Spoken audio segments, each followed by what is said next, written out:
Good evening, everybody. It is really a great pleasure to have you here tonight. This is part of the C. Peter McColough Series on international economics. And it's a real personal pleasure to be able to invite Ambassador Robert Lighthizer to join us, a member of the Council. All of you know he served as U.S. Trade Rep in the first Trump administration. And I don't think it's an exaggeration to say he's sort of the godfather of the Trump administration's trade and tariff policy, and one of the more thoughtful people on that. Needless to say, I'm very grateful to President Trump for making trade great again. I think, where would you be without it? I think it hasn't always been the case. We've been able to not only fill this room of about 200 people, plus we have 400 people online participating on an issue of trade. But he has certainly raised the profile there. We're going to talk for about 30 minutes or so, and then we'll open it up to conversation with the group, so be ready with your questions. And I think you're going to find, actually, maybe slightly surprising that Bob and I agree on a lot of things, particularly the diagnosis of the problems, even if we don't fully agree on some of the solutions. And at least up until tonight, have always had a lot of mutual respect for each other. So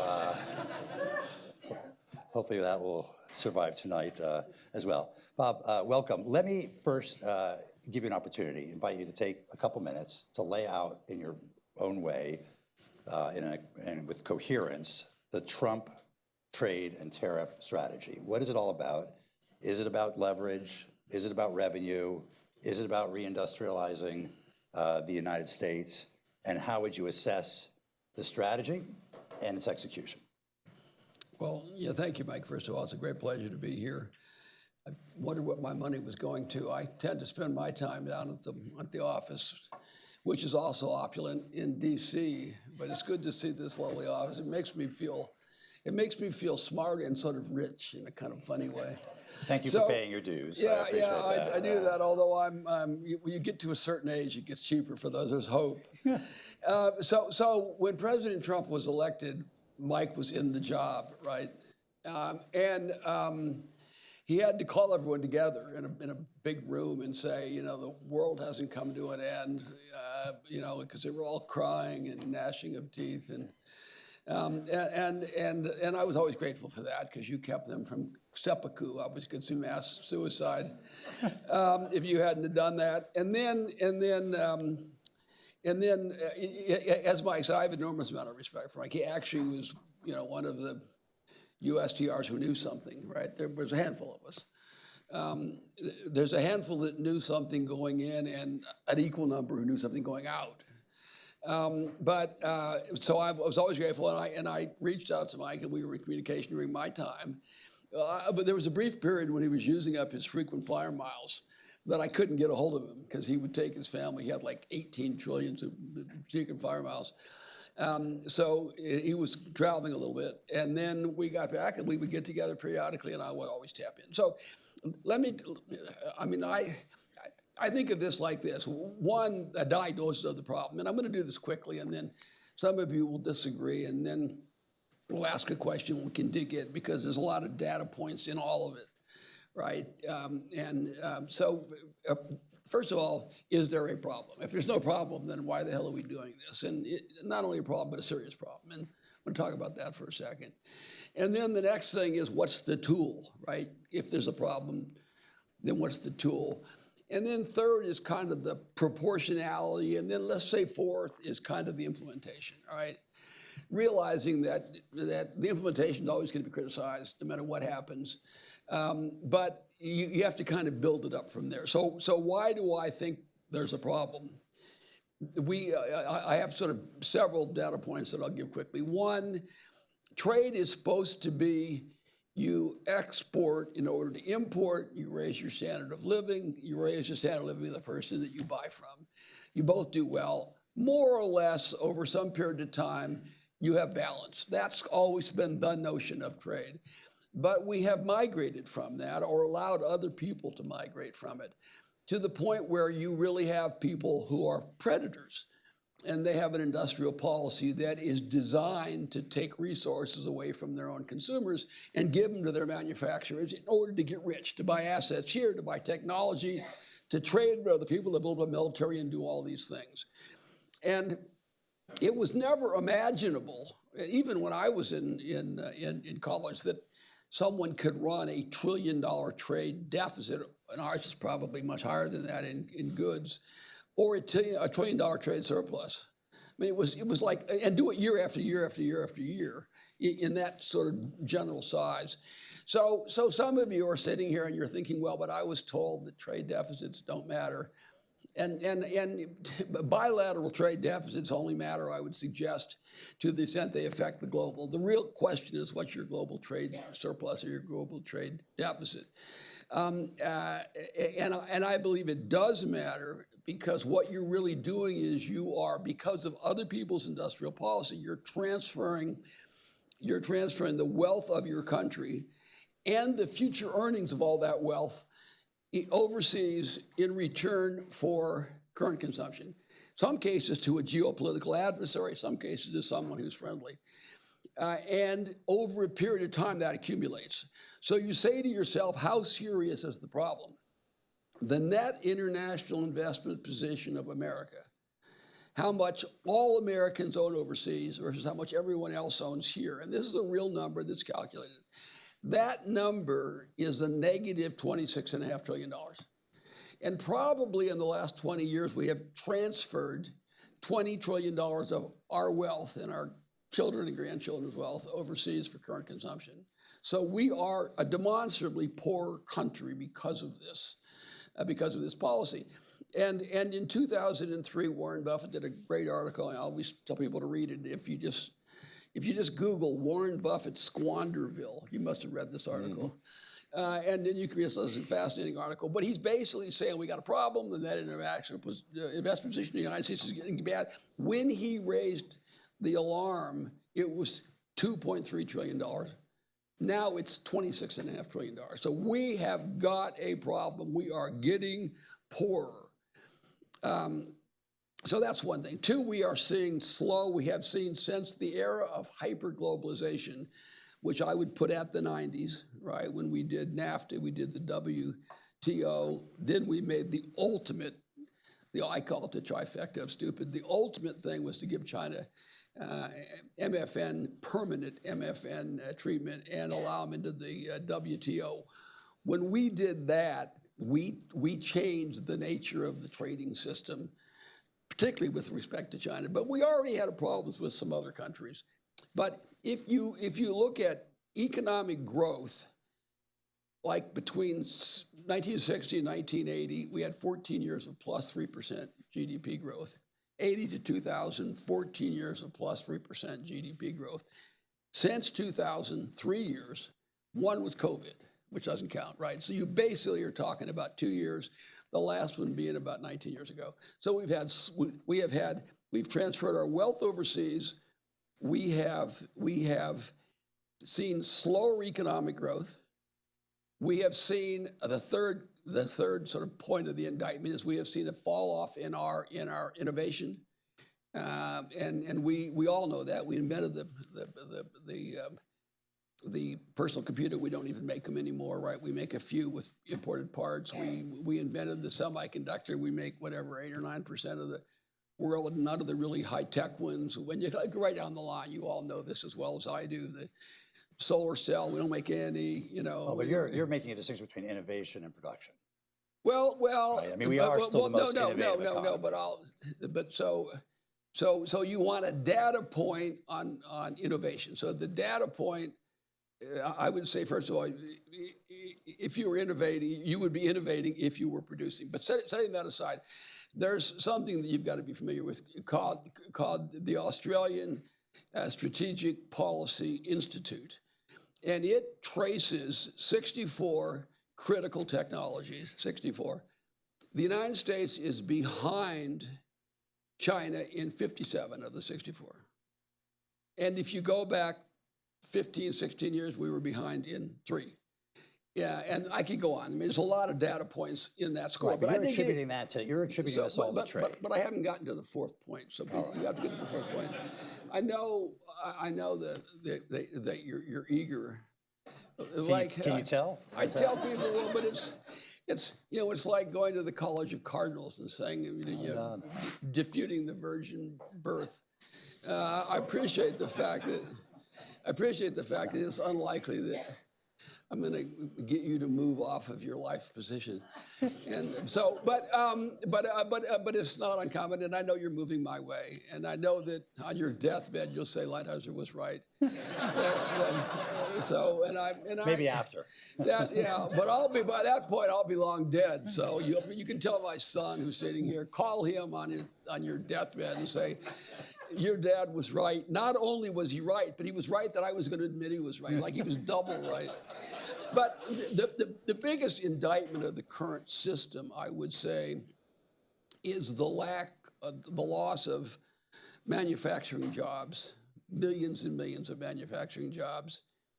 The stagnation for a long period of time of wages, and the effect that that's had on our working people, right? That is, to me, that's the largest, the most important condemnation of what has gone on. And at the same time, we've seen this group of people, their communities become desolate. They're losing hope. They're actually this group. If you take a proxy for this group of working class people, which is, by the way, is 2/3 of us, right? It's a big group. Are high school graduates only, and they live on average about 8 years shorter lives. So they live shorter lives. They have less money. They have less opportunity, and there's a whole world of kind of data on this, and it's not entirely, but a large part of it is because we have lost manufacturing jobs and the jobs that are spun off. And you've also seen income inequality grow dramatically in the last 25 years. Now, people say, oh, it's all a coincidence. And, I'm not saying this is the only cause, but it's more than a coincidence, and it is a cause. But now, for the first time in our history, the top 1% of Americans have more wealth than the middle 60%. And tax policy might have something to do with that. Well, I'm not saying it's all that. Well, see, this is you're going to find this on the undercurrent here. The undercurrent is a conservative says, let's give these people a good job so they can make $100,000 a year. A liberal says, let's take $100,000 from a rich guy and give the guy $100,000 or the gal $100,000 and let her sit there and watch television, have 3 TVs, all of which average $275 a piece. And they think that's a better world. I don't agree with that. So, but in any event, there are a lot more data points on this issue of income inequality. And it's scary, but I mean, there's been a lot of books written on it. But for the first time in American history, looking back, in the year 2000, a child could expect neither to live longer than or be richer than his parent. I mean, just if you kind of think about what we have done, and a lot of it, not all of it, a lot of it was the result of this hubris, this end of history thing that happened when the Soviet Union fell, and you remember all this in the 90s. And we put in place this Uber system, and now we're reaping the results. All right, now I'll let you sit down and tell me what the other. Well, let's take pieces of that if you don't mind. So first, on the notion of balance, I mean, there is an arithmetic equality between the trade deficit and our capital surplus, and what you call losing wealth to other countries or becoming poorer is other countries being willing to invest in the United States, allowing the dollar to play the role it plays globally, the exorbitant privilege of us to be able to finance our debts, both government debts, but also all the personal debts that are tied to the same rate, more affordably than if not. Are you saying we should give up the role of the dollar in order to achieve trade balance? I need a pencil and paper so I can write down all of these things as you make these crazy points, and I can give the refutation. But as you've heard them all before. No. But as I know, but I forget them here, and I'll remember them driving home and think, damn it. So you remind me and tell me that the first thing is It is in fact true that when you run a trade deficit, that the money comes back eventually, and that's why we are selling our country or giving it away for T-shirts Or getting people willing to invest here. But the notion that we need that investment is not an accurate notion. The reality is that we have lots of money in corporate America sitting on the sidelines. So this money is coming back largely not in greenfield investments, which is what we'd all like to have. No, it's portfolio investments. It's largely debt, and it's real estate. What it is really doing is crowding out other money. It has to come back here. It's not. Now, if we were an LDC, then that would be true. An LDC would say we don't have enough money for investment. So if you think of it, your trade deficit or your balance on current account is the difference between your investment and your savings. And what we have, I propose, because of industrial policy that's driving the trade deficit, investment is more or less set by the demand for investment in the United States. We're not like a developing country. And therefore, what happens is we end up with a lot of consumption and low savings of % of GDP. That's in fact, so that's the one thing I've debunked that one. Now everyone agrees with me. Now, then the other one, the dollar. It's important. It's kind of a mixed thing the way I see it. And I'm being funny. I don't suggest at all that Mike doesn't think about these things as much as I do. Although he's too busy now, probably, so he hasn't kept up. But for most of his life, he thought about these things every bit as much as I did, and with the same objective, which is to say the good of the country. I should concede that right up front. I don't concede that to very many people, but I do concede it in this case. So the dollar is kind of a mixed bag. We pay a high price for having an overvalued currency, which is overvalued because of safe haven, it's overvalued because people want in the reserves and all these kinds of things. I think it's a reserve currency personally because there's no alternative. I don't think it's anybody trying to do us a favor, and I don't think people buy our debt because they like Americans. They just don't have any other place to put it that has the same level of value, the same level that's likely to maintain its value. But a strong dollar, because of all these reasons, is a mixed bag. It helps Wall Street. It helps people that are in the financial services business.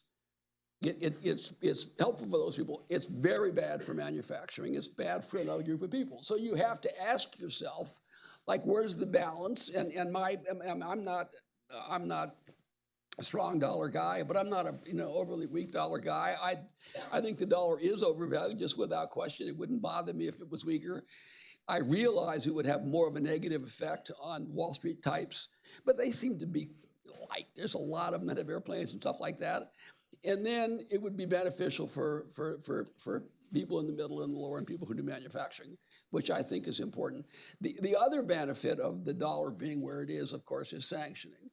And that you have to make your own decision as to how important that is. My view is that it's a good deterrent for a lot of things, but when you analyze it, it really has never really changed anything in any fundamental way, right? It's almost like one of these things that as soon as you use it, people think, well, hell, I can get around it. And then you know what I mean? It's like a very complicated thing. There's a recent really good book out you probably read about that. But anyway, so sanctioning to me is worth something. It's not worth 5 million manufacturing jobs. It's not worth communities, across the country being, wiped out and people not having, a sense of optimism about their future. So I'm going to move on to manufacturing. Here comes your piece of paper and pencils. You can take notes of all my unfounded accusations. All right, so this is one. All right. But I take from that you're willing to trade off the centrality of the dollar for the elimination of the trade deficit. So you think that trade-off is worth it? I don't think it's a straight trade-off, but yeah, I think the balance right now. I think we are out of balance. We are out of balance because of other countries' industrial policy, and we have to do something about it. Yeah, for sure. And there isn't. There's just even the worst people on the other side admit that there's this crazy imbalance in the world, right? And we need to rebalance for sure. Let's talk about manufacturing and the decline of manufacturing, which long predated. Hold on a second, man. All right, now go ahead. Long predated the negotiation of NAFTA, WTO, and the rise of China as a major manufacturing hub, and isn't just applied to the United States, but to other manufacturing countries like Germany. In fact, almost parallel lines between the declining workforce in manufacturing of the two countries. Had little or nothing to do with trade at the beginning. It was accelerated later by trade, but it had to do with automation and increases in productivity. Why, first of all? Productivity. There you go.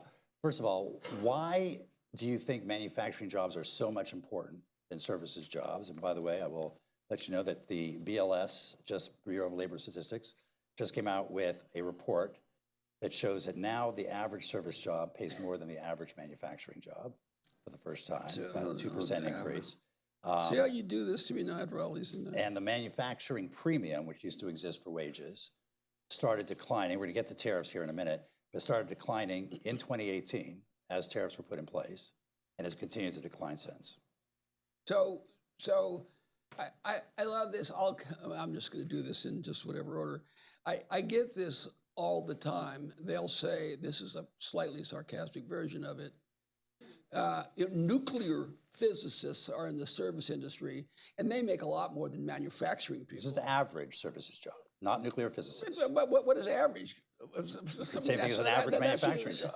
No, but I understand that. But you're averaging in people at very, very high levels. So you'd have to look at the median. The median would be a better indicator. But what my point isn't that. My point is, I need jobs for these 2/3 of the people.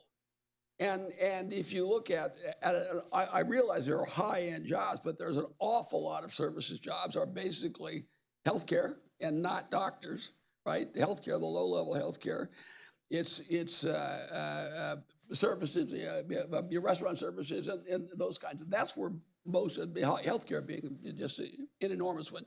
But what we need are jobs for those people. Those people aren't going to do a lot of those other jobs.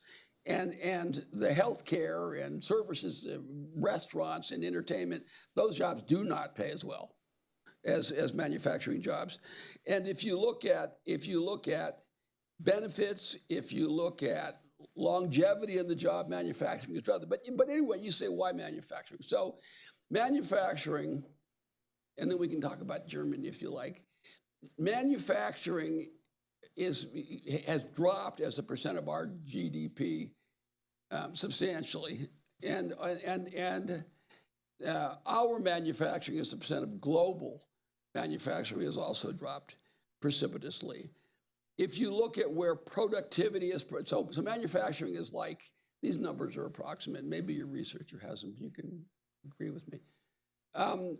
Manufacturing is, say, 11% of GDP. In productivity, its increases are about 30%, way out of line. As exports, it's about 60%, way out of line. As employment of engineers, it's like 80 or 90%, way out of line.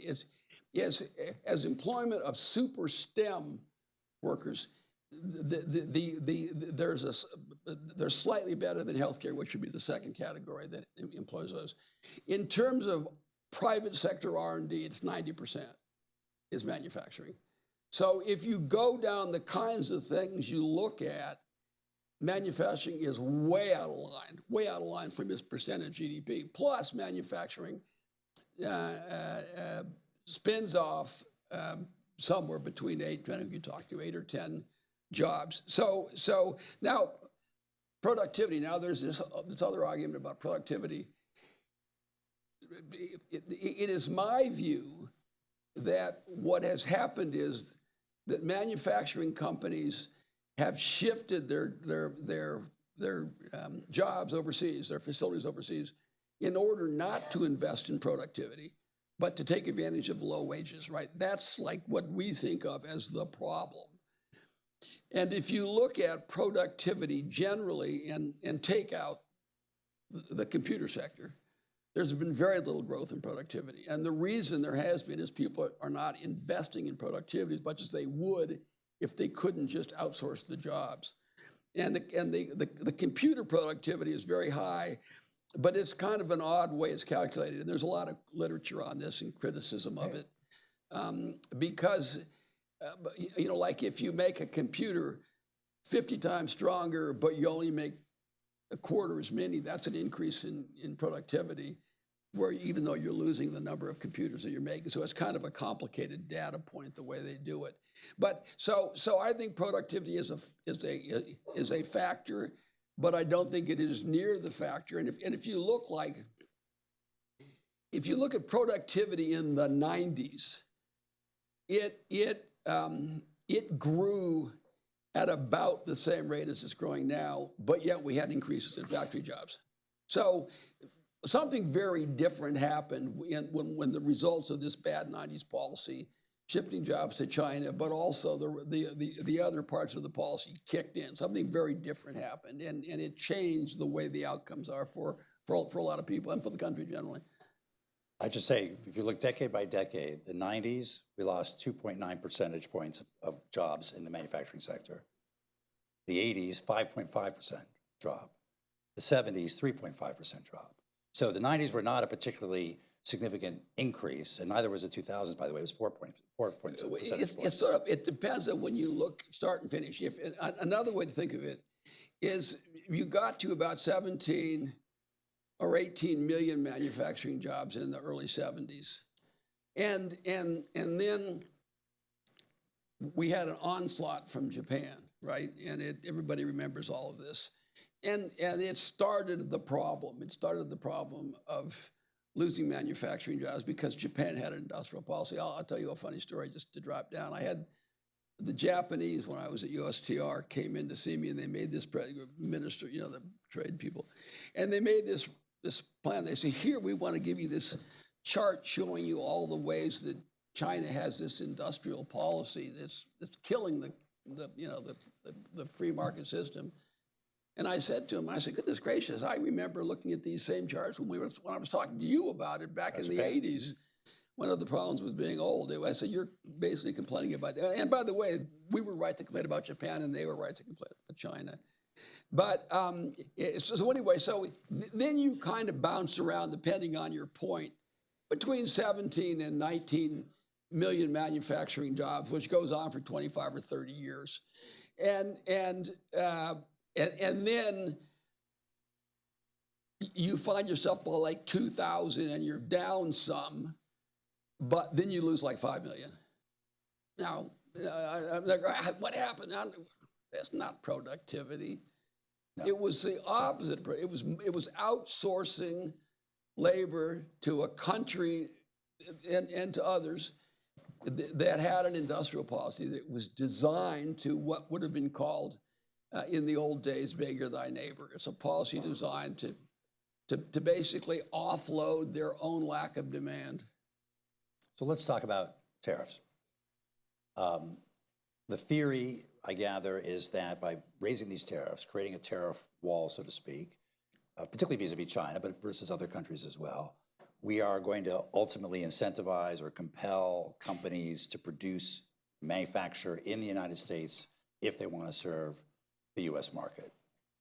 Sounds an awful lot like import substitution, which we have, 100 years or so of experience with. Argentina and other great countries, economies who've declined as a result. Why do we think tariffs alone are going to work this time? Why is it whenever we talk about trade deficits, your side will always say, oh, look at these failed countries. And my side will always say, well, what about China? We forget about that. They've had the most growth. I would say China, but China's not all about tariffs, right? It's about a bunch of other policies. Trade deficits. Trade barriers, of course. All right, so what about Germany? Look at so why tariffs? I'm saying the question really is why trade barriers? Why not free trade? So if you agree with the diagnosis, right? We're selling our country because of, we're losing the value of our country because of other people's industrial policy. It's having a bad effect on our workers, and it's good for some very rich people. I can see that in a second. And it's good for some people that probably aren't all that rich, but mostly it's good for rich people. So you basically buy that. So how do you get back, setting aside the China problem, like, how do you get back to balance? All right, that's your kind of question. What's the best way to get back to balance? I would suggest there's 3 ways you can get back to balance. One way is you can put in place import-export certificates. And that is to say that if you want to import, you buy an export certificate from an exporter. This was something that Warren Buffett proposed in that article that I talked about a little bit ago. So that's one way. Another way you could do it, and people propose this, that would make sense, is you would put a capital access fee on. So people who want to import money, want to import investment in the United States would pay a fee. And over time, that would get you back to balance. So the dollar coming back is only worth 80 cents or whatever. And then there are proposals, the Fed would adjust it so you would end up with balance. That also would be balance. The third way you can do it is to put in place tariffs. I would buy any of the 3. If you said, okay, fine, Lighthizer, you can, but to me, and this is a debate, right? The most politically acceptable one is tariffs, because every country in the world has a tariff system. They know how they work. They're flexible. We have more or less an idea of what the effects are going to be because we've seen, years and years and years of them. And really what you're doing is you're offsetting industrial policy, you're offsetting basic unfairness, you're offsetting maybe the negative effects of an overvalued currency for all the reasons that you say, and it strikes me as the best tool. Now, you're going to have an element of it, which is universal tariffs, because otherwise you're not going to get the overall deficit down, because everybody will swim through the hole that you cut, that you leave somebody through, right?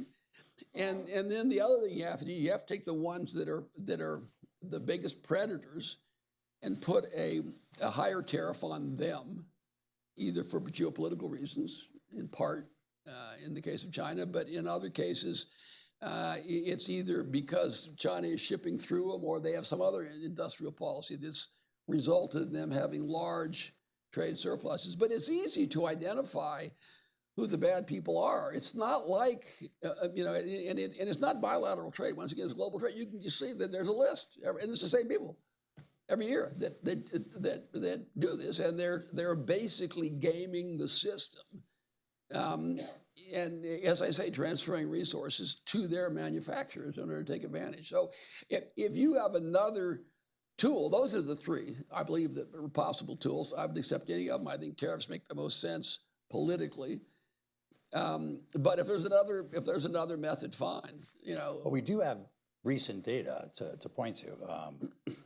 2018 imposed tariffs on China, also on steel.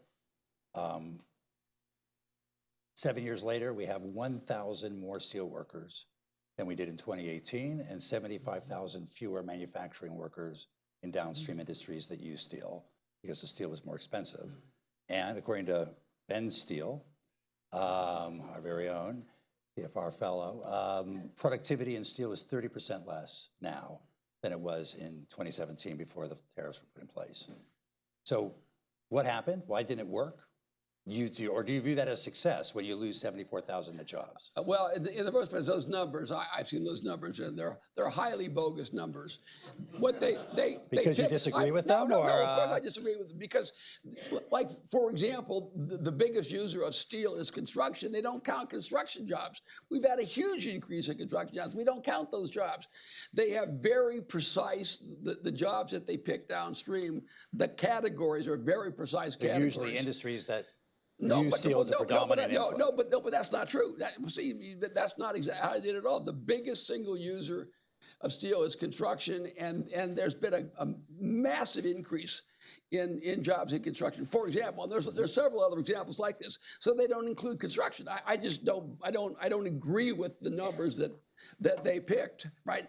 And my sense is, without tariffs on steel, we wouldn't have a steel industry in the United States. Now, if your view is that's okay, then you're like in the other category. You're not in the category that thinks we have a problem. But I've seen that number all because when you dig into that number, it is literally not true that for example, we put in place the steel tariffs and the China tariffs. From the beginning of Trump's administration until December of 2019, like immediately pro-COVID, we had 500,000 more manufacturing jobs. But somebody looks at it and says, I'm not going to count any of those. We had 500,000. So don't tell me that the tariffs cost jobs. That's ridiculous. We had 500,000 more jobs.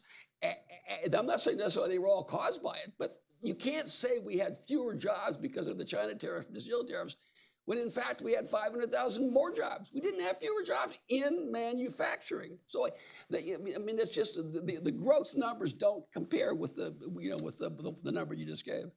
Well, we can go through them. We'll put Ben Steele on the job of disentangling all the data. But if you raise the cost of steel, it's going to make the users of steel less competitive.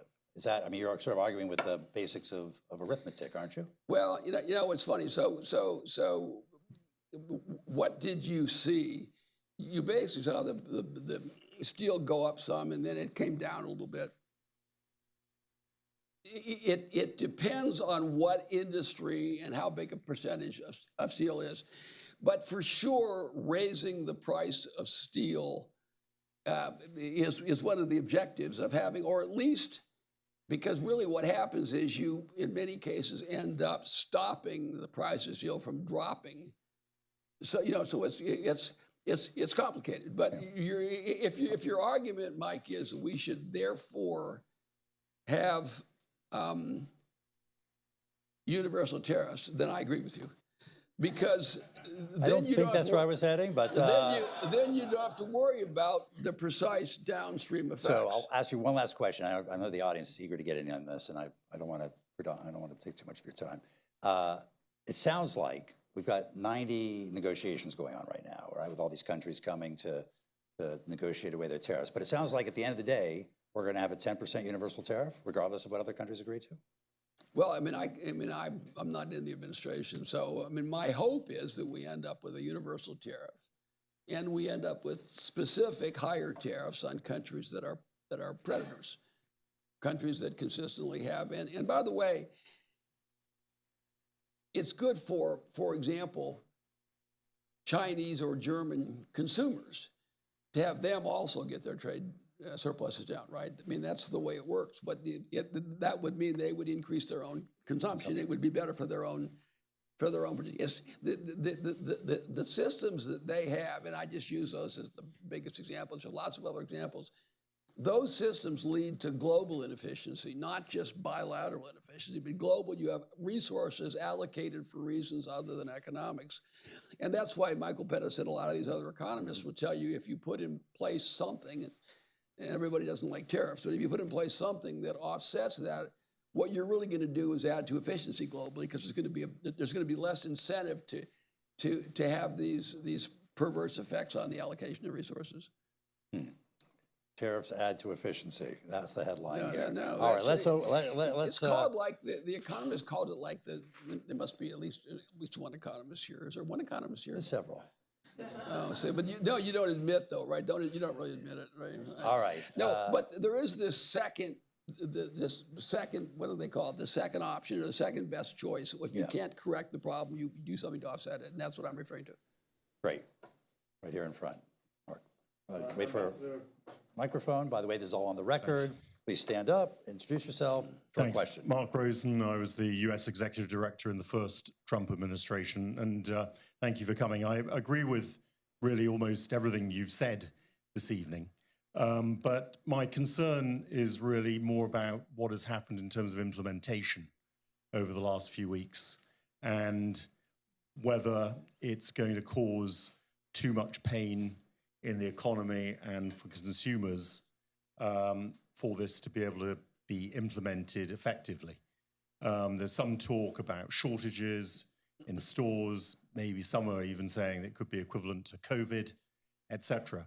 Is this the right way to implement the tariffs, or could it have been done in a more strategic way? Was this the Lighthizer plan? The Lighthizer plan. Well, see, this is why I wanted it was so important. And obviously you agreed with me when you came in, because you still agree with me, right? But to diagnose the problem, to say, so we've now agreed on what the problem is and its severity. We've agreed on the right tool, those of us who are following. And we've agreed on the kind of proportionality. But the question is implementation. My sense is that implementing really big change is never, ever without flaws, right? And if you look back, you can always find something you could have done better, something you could have done. The other side of it is, would you have had the impact had you done it another way? I don't know. In our case, we gave exclusions. They're now migrating to the point where they're going to have exclusions. So I think over a period of time, you're going to kind of see us get to the right tool and the right proportion. And that, for me, that's kind of where I end up. You can always criticize the implementation. There are two people who do it. There are people like you who are sort of serious people and do it. And then there's people who disagree with the whole idea. And instead of saying, I'm really for rich people and don't like working people, they say implementation, right? There's like two groups. And I'm glad you're in the first group, which I call the good guys. That might be a caricature. Yes, right here in the second row. Hi, thank you. My name is Ariana Salvatore from Morgan Stanley. So I read your book, and you have a lot of focus on the trade deficit in goods, which is obviously a really important component. Can you speak a little about the trade surplus that we have in services and how that might factor into some of the negotiations? So, yes,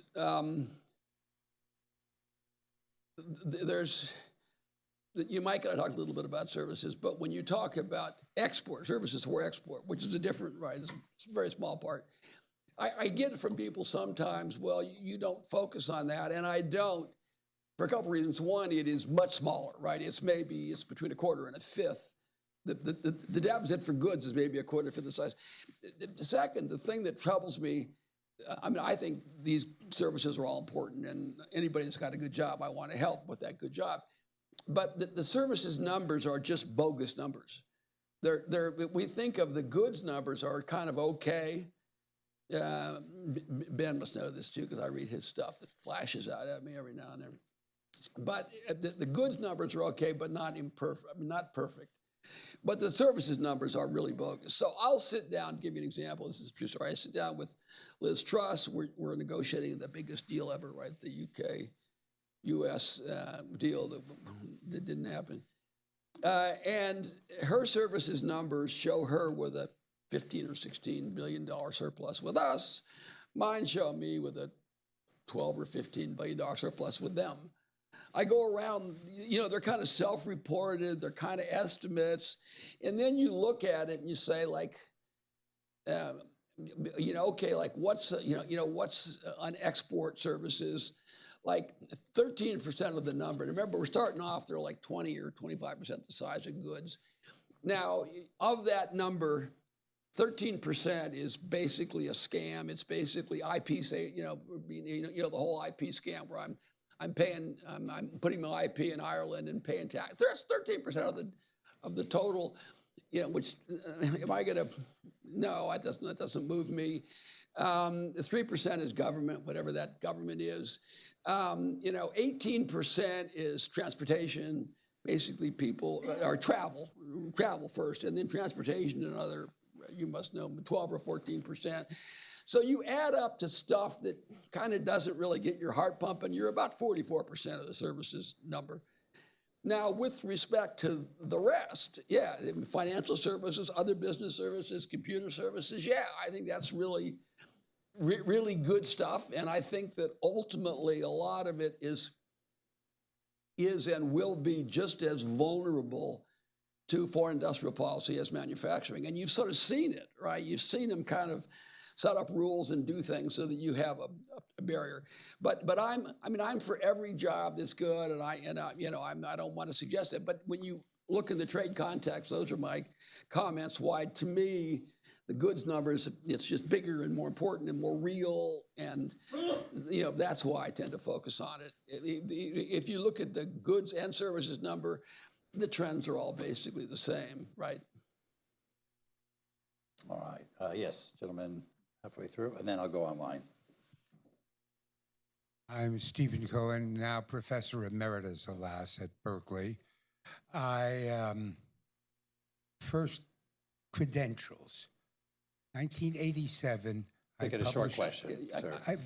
a book called Manufacturing Matters. So I'm covered on that side. Way in advance of all this craziness. My question is straightforward. Do you think our current government has any administrative possibility of administering tariffs and industrial policy? Or are they too weak administratively to do anything of the kind and likely to cause a disaster?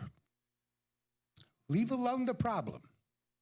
No, so you know, I mean, it's a question, you know, slightly out of my field, which is the level of expertise and you know, computerization and the like in the government. I mean, notionally at least, it is far easier to administer a tariff regime than ever in the history of the world, right? Just by definition, because now we have all this computer, we have AI, we have all these ways that you can do it.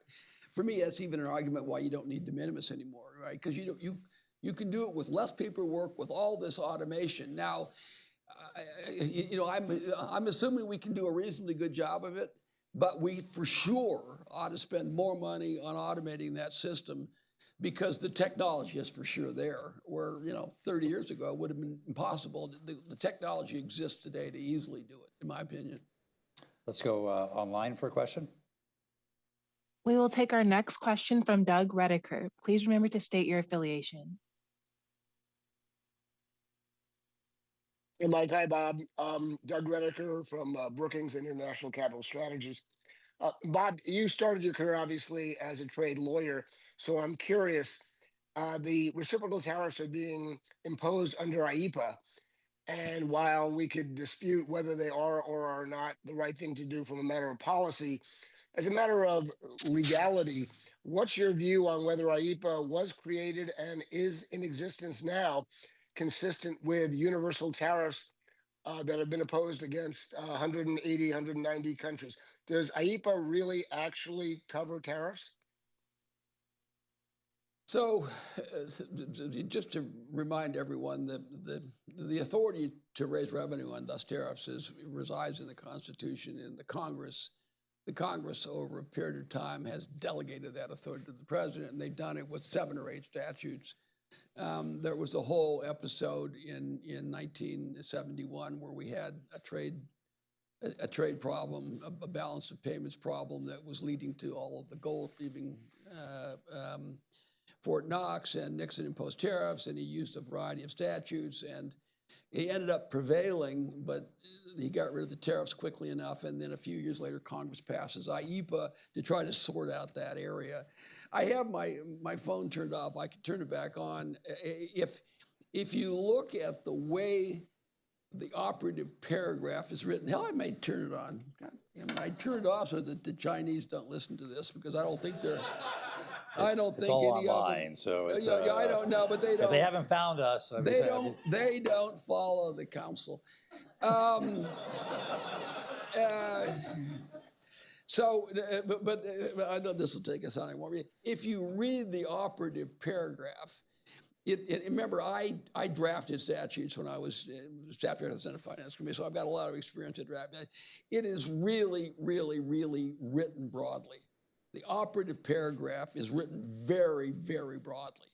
And sometimes when I'm talking to people, I'll just read it, because it takes 3 or 4 minutes to read it. And it's like, if you can't do that, then you can do this, and you can stop anything. And so it doesn't say tariffs, but it really seems to give broad authority. And so would I be surprised if the Court of International Trade, which I think will be the court that ultimately decides this, although a lot of cases have been brought in other, in other district courts, and one of them just today transferred to the CIT. So the CITs, I would put, I think there's a reasonable chance the CIT would enjoin it. And then it goes from there. I mean, if it follows a normal course, it would go for the Court of Appeals to the Federal Circuit. see, you asked a lawyer question to a lawyer, you're going to get a lawyer answer, right? And then ultimately the Supreme Court would decide. It's clearly not 100% thing. Like if you use the balance of payments provision, right, which has its own limitations, but that would be 100%. 301, remember, I brought all these other tariffs under 301, and I was sued 4,000 some odd times, and I'm 4,000 by the way. I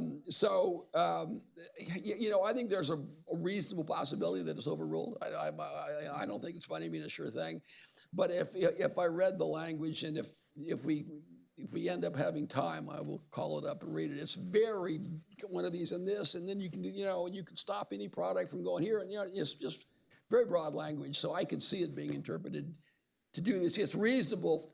It certainly is not in bad faith to say it does. To me, it's a very good faith argument and I think perhaps the better of the two arguments is that, yeah, this is clearly contemplated by what these words mean. So I believe it should be sustained, but who knows what a court's going to do. Ultimately, my guess is it probably is sustained ultimately. Okay. Just go in the back there.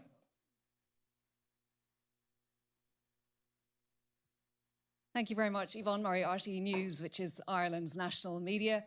But my question is about China. You mentioned the ASPE report showing that China leads the US in 57 of 64 critical technologies.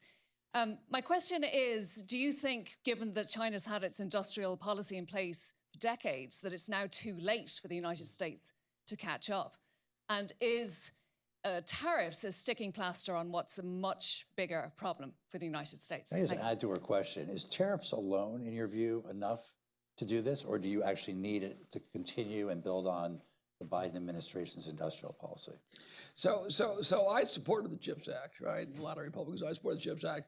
I thought it had a lot of garbage in it, but as somebody who wrote laws, they always have a lot of garbage in them, right? There's, I used to. They get passed. And also because somebody gets carried away and no one's watching what they're doing. And in this case, there was certain ideology that wasn't directly focused on the problem. But, I used to talk about that with Senator Dole, who was the chairman when I was the staff director. And he would say, Bob, that's why we're going to meet again next year as a Congress. We'll sort those things out next year, and we'll hopefully get our fighters out. So I support the CHIPS Act. I do not think.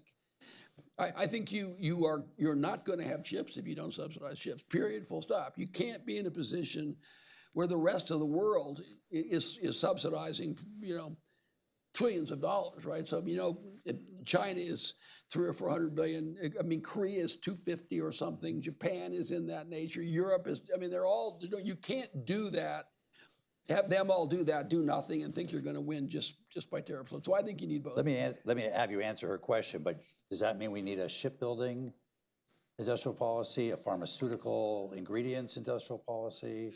Yeah, for sure. Industrial for sure, policy? I think with respect to everyone you said so far. But I think you have to, you're obviously not going to have enough policy for everything. But the things that you just mentioned to me are critical things. Yeah, so I would do that. And is it too late? And this, I get this from time to time, and I think, and I haven't spent time going through why I think China is an existential threat, which I do, and that they are a lethal, very powerful adversary, which I do, and the threat to the United States and to the West, all of which I do. But I could go through that, and I'll do it if someone's interested in it, or if there's time or whatever.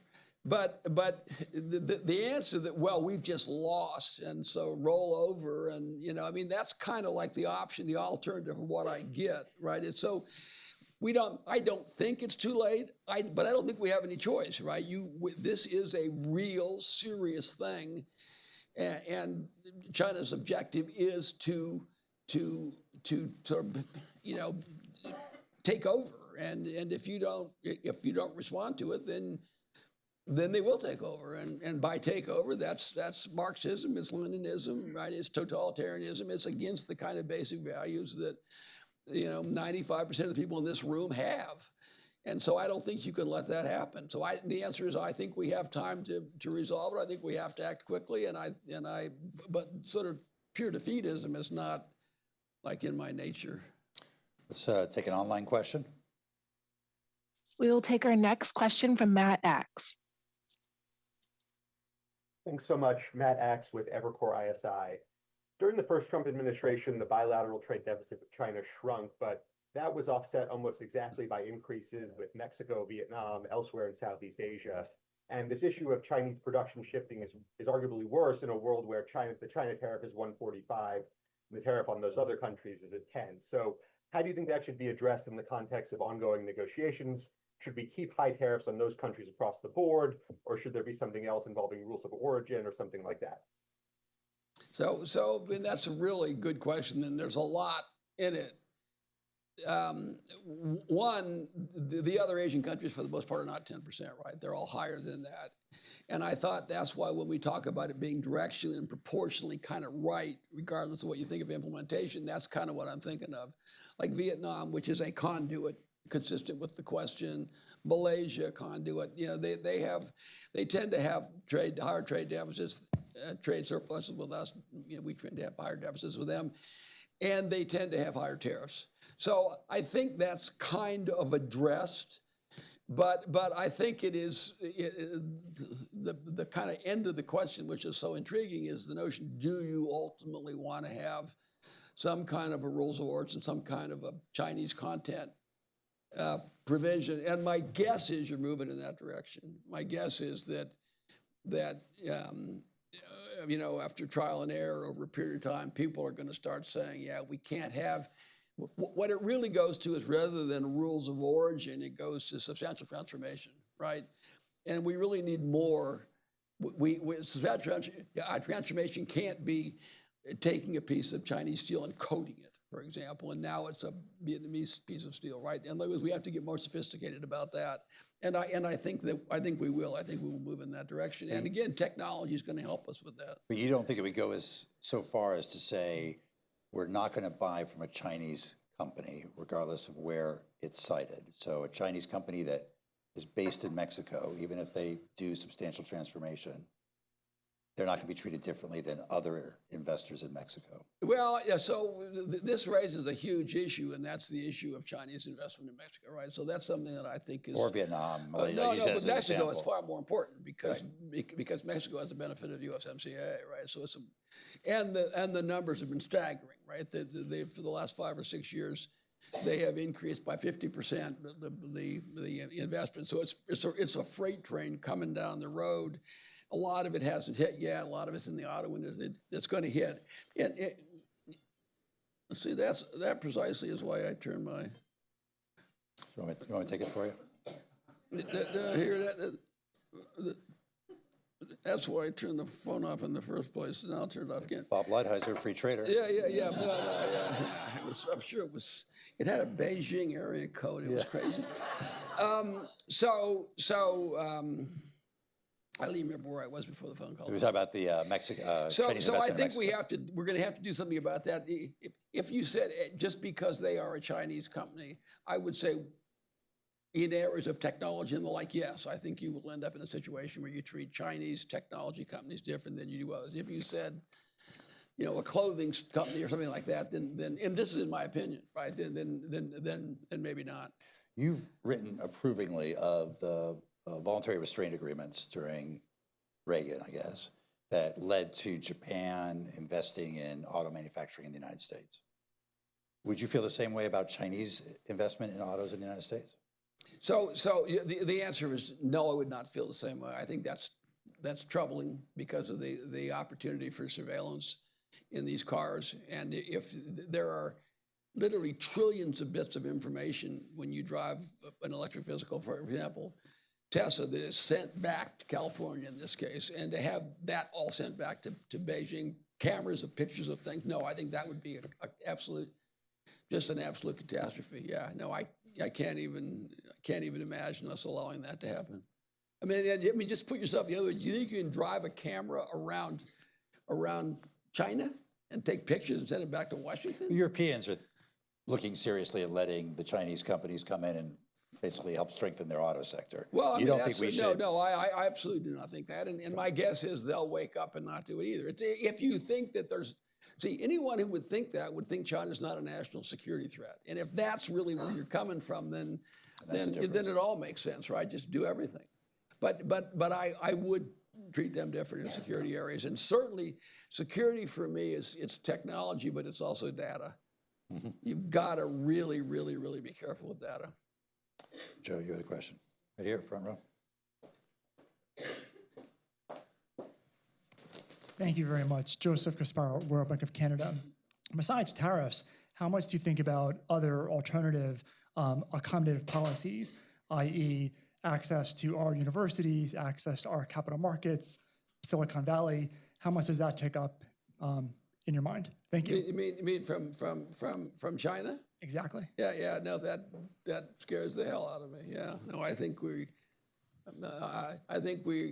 you have to first conclude that they are an adversary and a lethal one and an existential threat, and maybe we should spend some time going through that, because you really have to intellectually realize just how big the threat is and how the espionage and infiltrating our infrastructure and every few hours there's a new espionage case started at the FBI, and we can talk about fentanyl and all of these things. You have to realize the nature of the problem. This is not just like a Switzerland or something. This is a predatory country that very much views us as an adversary. So if you have that, then to me, yeah, it's very troubling to me that we have Chinese nationals, almost all of whom have some connection to their national security.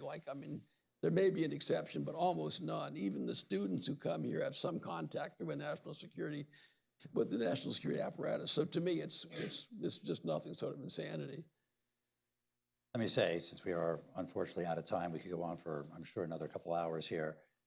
Whether or not one agrees with the diagnosis or with the solutions, it's good to know that there is somebody as thoughtful as Bob Lighthizer who has really thought through these issues and has a coherent sense of what the strategy ought to be and how it ought to be executed. We're delighted and honored that you agreed to spend time with us, and please join me in thanking you. Thank you.